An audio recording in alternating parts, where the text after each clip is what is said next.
Hey everyone, welcome to another Monday mail call video. It's been a while since I've done a mail call. I've gotten a couple things in the mail. I just haven't had a whole lot of time to put all the stuff together, but we're going to knock out some of them today. I got an envelope from, it said L. Williams. I believe it was Larry Williams that sent this one, and thank you so much, Larry, for what you sent. He sent me a graded $20 note from 1963A. So it is a modern graded note. You can see here, 1963A, graded 64 EPQ.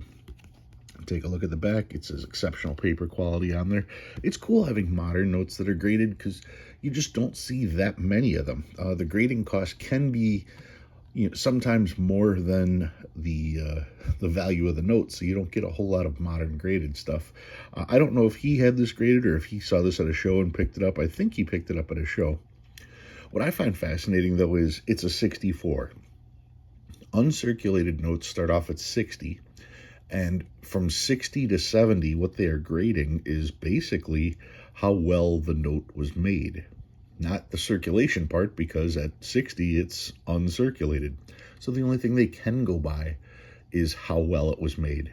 And you'll notice this one got a 64, and if we look at the note itself, you can see that the centering on this side is actually skinnier than it is on this side. And if we flip it over, it's not as obvious on this side, but this side here is wider than this side. So once again, you're talking about a note that's slightly off center, and that lowered the grade from a 65 to a 64. So once again, for people who are screaming about, oh, I've got an error, it's off center. No, here's an example where being off center actually lowered the value. So yeah, if the cut does not go into the print, it's not an error, it's simply off center, and it lowers the value.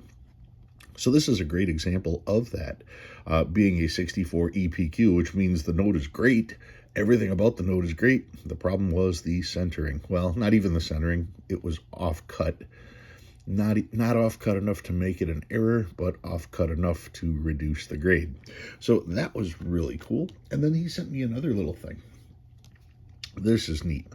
This is it's on thicker paper, so I don't want to say it's on paper, but it's almost on a cardboard-like paper. And it's an intaglio print of the $100 engraving. And you can actually feel the engraving on this. So it's like a test card to show the engraving. This, I'm sure, was done off of an actual engraving plate, probably used by the BEP at one point or another. They have numerous plates that they would have used back in the day for obsolete currency, and I'm going to guess that might have been where this original plate came from, because I can see in the background it does have a dollar sign, and I know that there are only like 2 instances of the dollar sign appearing on U.S. currency. That would be the $1 educational note, and then one of the really large denomination notes had what appeared to be a dollar sign as well. But the fact that you can actually feel the print on this card is really cool. So Larry, thanks again for sending this stuff to me. This is definitely going into my collection. It's stuff that I don't have, and sometimes that's pretty tough for me to find.